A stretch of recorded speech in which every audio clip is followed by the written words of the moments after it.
वापस आ जाए। मैंने तुमसे कहा था ना बेटी। क्या कहा था महाराज? कुछ खास नहीं मंत्री जी, आप ये दवाई हमें दे दीजिए, हम इसे मृगनयनी को खिला देंगे। जी महाराज।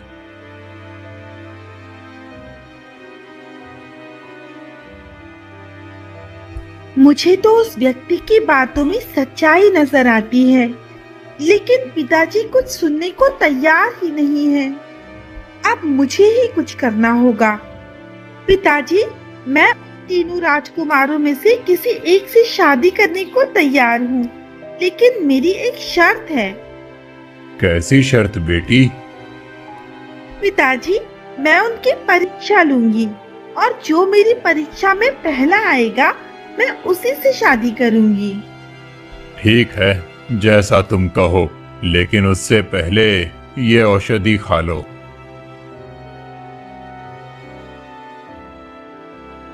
आपने किसे राजकुमारी का होने वाला पति चुना है महाराज?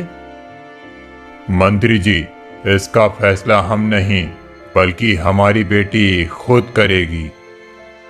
मैं आप तीनों को देख तो नहीं सकती, लेकिन आप कितने बहादुर और होशियार हैं, वो जानने के लिए मैं आपकी 3 तरह से परीक्षा लूंगी और आप में से जो भी उन परीक्षाओं में सफल होगा वही होगा मेरा होने वाला पति।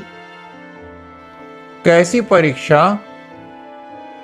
पहली परीक्षा होगी घुड़सवारी की, दूसरी परीक्षा होगी तलवारबाजी की और तीसरी परीक्षा के बारे में मैं आखिरी में बताऊंगी। लेकिन इनकी परीक्षा कौन लेगा?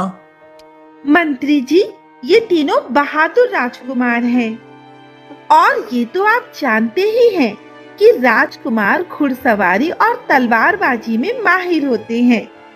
इसीलिए हमारी सेना के सबसे अच्छे घुड़सवार और तलवारबाज उनकी परीक्षा लेंगे।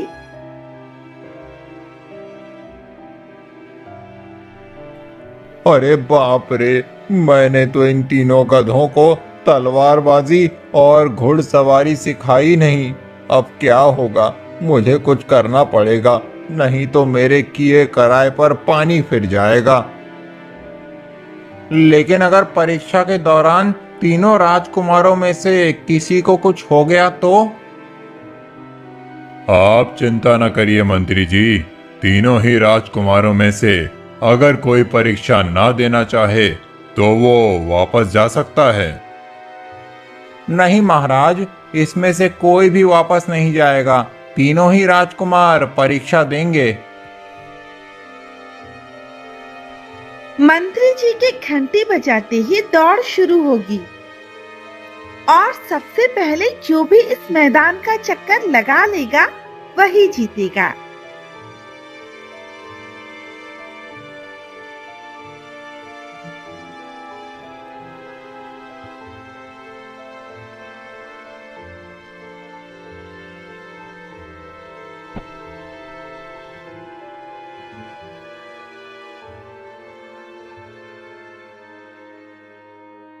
आप तीनों तो बुरी तरह हार गए। ऐसा लगता है जैसे आपको घुड़सवारी आती ही नहीं है। ऐसी कोई बात नहीं है राजकुमारी, वो घोड़े इनके लिए नए थे, इसीलिए तीनों राजकुमार उन्हें काबू नहीं कर पाए और घुड़सवारी हार गए।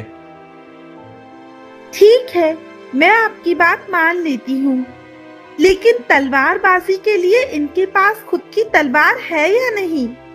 क्योंकि अगर उसमें हारे तो ये बहाना नहीं चलेगा।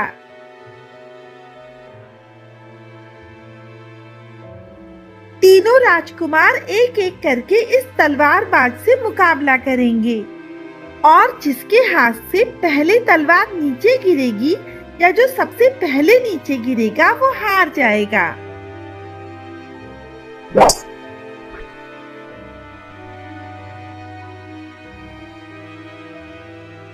पहले की दोनों ही परीक्षाओं में ये तीनों असफल रहे, इसीलिए मैं इनकी तीसरी परीक्षा नहीं लूंगी। मैं ऐसे किसी भी राजकुमार से शादी नहीं कर सकती जो एक मामूली घुड़सवार और तलवारबाज से भी हार जाए। लेकिन राजकुमारी, ये मेरा आखिरी फैसला है। महाराज, आप राजकुमारी को समझाइए। राजकुमारी ठीक कह रही हैं। जब लोगों को यह पता चलेगा कि राजकुमारी का होने वाला पति एक मामूली घुड़सवार और तलवारबाज को नहीं हरा सका, तो वो क्या सोचेंगे। आप इन्हें सम्मान पूर्वक यहाँ से विदा कर दीजिए। इन गधों की वजह से मेरी तरकीब नाकाम हो गई। अब मैं क्या करूं?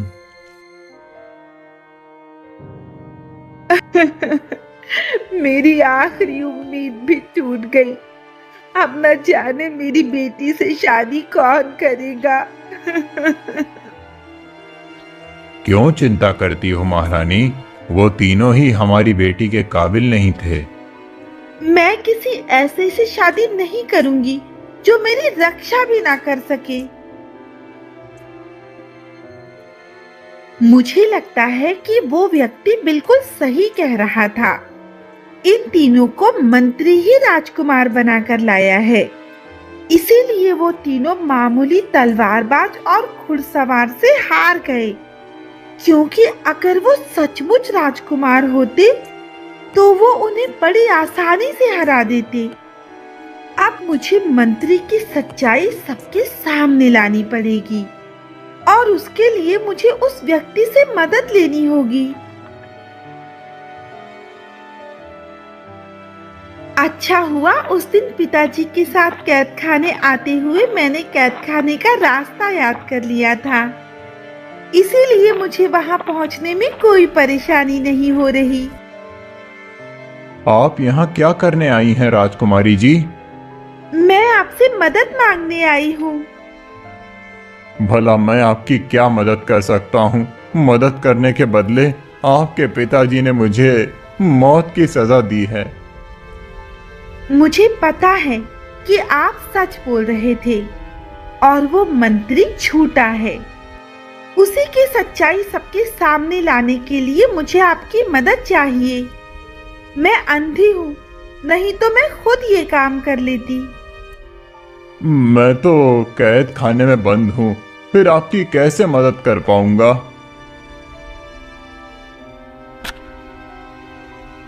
अब आप कैद खाने से आजाद हैं। लेकिन आपके पास यहाँ की चाबी आई कैसे? मैंने पहले ही एक सैनिक से यहाँ की चाबी मंगवा ली थी। अब बताइए, मैं आपकी क्या मदद कर सकता हूँ? आपके पास क्या योजना है उस मंत्री की सच्चाई सबके सामने लाने के लिए?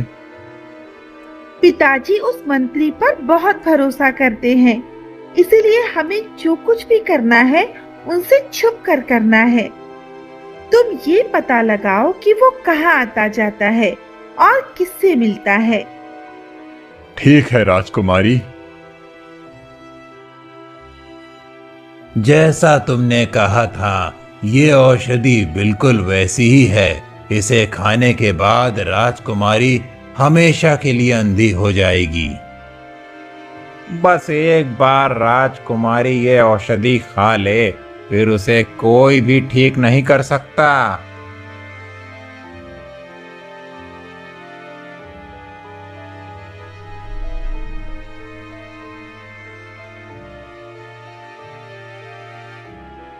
गोवर्धन को बेवकूफ बनाना कितना आसान है, उसे नहीं पता कि जो औषधि उसे मैं देता हूँ वो मृगन यानी कि आंखें ठीक करने के लिए नहीं, बल्कि उसे अंधा करने के लिए हैं। मेरी ही दी हुई औषधि से वो अंधी हुई थी।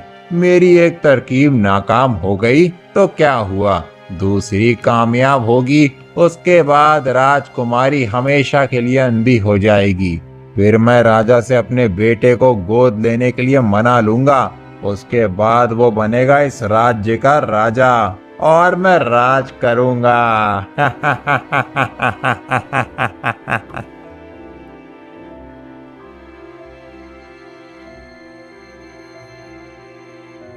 संतु ने जो कुछ भी सुना और देखा वो सब मृगनयनी को बता दिया। अब मैं समझ गई कि उसकी औषधि खाने के बाद मेरी आंखें क्यों जलने लगती थी। अब बताती हूँ उसे। तू कैद खाने से बाहर कैसे निकला? सैनिकों, इसे बंदी बना लो। सैनिकों, सैनिकों। शांत हो जाइए पिताजी, मैंने ही इन्हें कैद खाने से बाहर निकाला है। लेकिन तुमने ऐसा क्यों किया? मैं आपको सब कुछ बताती हूँ पिताजी। संतू ने मृगनयनी से जो कुछ भी बताया था, मृगनयनी ने वो सब बता दिया। ये एक बार झूठ बोल चुका है, अब फिर से झूठ बोल रहा है। हमें इसकी किसी भी बात पर विश्वास नहीं करना है। ये सच बोल रहे हैं या नहीं, इसका फैसला भी अभी हो जाएगा। वो देखिए पिताजी, मंत्री जी यही आ रहे हैं। अगर वो कोई औषधि देते हैं तो इसका मतलब ये सच बोल रहे हैं, और औषधि नहीं देते तो फिर ये झूठे हैं।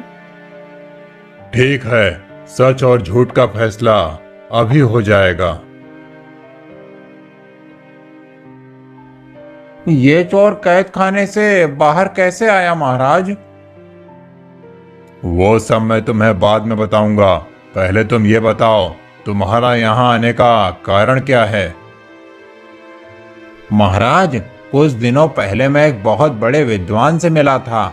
उन्होंने अपनी दिव्य दृष्टि से देखकर बताया कि राजकुमारी की आंखों में मोतियाबिंद है, जिस वजह से उनकी आंखों की रोशनी चली गई है। मोतियाबिंद के इलाज के लिए उन्होंने मुझे एक औषधि दी है, जिसे खाने के बाद राजकुमारी की आंखों की रोशनी तुरंत लौट आएगी। अब तो आप समझ गए होंगे ना पिताजी कि ये सच बोल रहे हैं या फिर झूठ। राजकुमारी किस बारे में बात कर रही हैं महाराज? तुम एक काम करो, ये औषधि सबसे पहले तुम खाओ। नहीं महाराज, ये औषधि राजकुमारी के लिए है। मैं इसे कैसे खा सकता हूँ? नहीं, पहले तुम खाओ, उसके बाद राजकुमारी खाएगी। नहीं महाराज, मैं ऐसा नहीं कर सकता। क्यों नहीं कर सकते? तुम्हें करना होगा, नहीं तो मैं तुम्हें मृत्यु दंड दूंगा। महाराज, मुझ पर विश्वास कीजिए, ये औषधि खाने से राजकुमारी की आंखों की रोशनी वापस आ जाएगी। मंत्री के आनाकानी करने के बाद गोवर्धन को उस पर शक हो गया, इसीलिए उन्होंने अपनी तलवार निकाल ली, जिससे डरकर कमल ने सब कुछ सच सच बता दिया कि कैसे उसने मृगनयनी को एक औषधि दी थी, जिसे खाने के बाद वो अंधी हो गई, और ये सब उसने राज्य के लालच में किया था। जिसके बाद गोवर्धन ने उसे, उन तीनों को जो राजकुमार बनकर आए थे, और उस वैद्य को जिसने वो दवाई दी थी, कैद खाने में बंद कर दिया।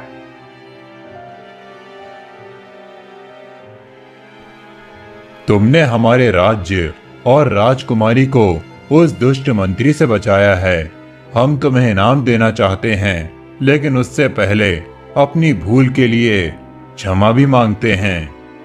आप क्षमा मत मांगिए महाराज, ये सब उसी मंत्री की चाल थी। आज से हम तुम्हें अपने राज्य का महामंत्री बनाते हैं। इस तरह राजकुमार की सूझबूझ और संतु की सहायता से वो दुष्ट मंत्री पकड़ा गया, और कुछ समय बाद राजकुमारी की आंखों की रोशनी वापस आ गई, जिसके बाद धूमधाम से उसकी शादी एक राजकुमार से हो गई।